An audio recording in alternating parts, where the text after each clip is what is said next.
తెల్లవారి AICC office నుంచి వారి శివయాత్రకు బయలుదేరడానికి అన్ని ఏర్పాట్లు చేసినప్పుడు వారి వాహనంలో కూర్చోవడానికి నన్ను ముందుకు పిలిస్తే నేను అక్కడికి వెళ్ళి నించున్నాను.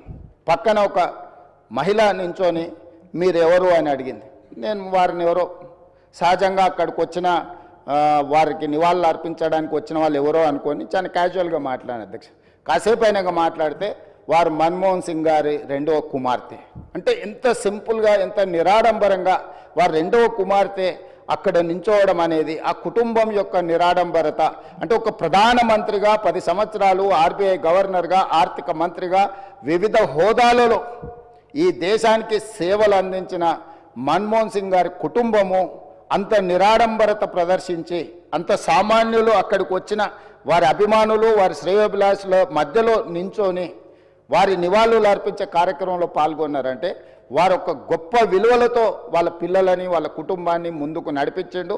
వాళ్ళ కుటుంబానికే కాదు అధ్యక్ష, ఈరోజు ఈ దేశ యువకులకు అందరికీ కూడా డాక్టర్ మన్మోహన్ సింగ్ గారు ఆదర్శము. వారి ఆదర్శాలను తీసుకొని వారి మేధోశక్తిని మన యువత అందిపుచ్చుకొని వారు ఇచ్చిన అవకాశాలను మనం ఈరోజు ప్రపంచానికి సేవలను అందించే ప్రపంచాన్నే శాసించే స్థాయికి ఈరోజు మన దేశం ఆర్థికంగా నిలబడ్డది అధ్యక్ష. సబ్స్క్రైబ్ చేయండి.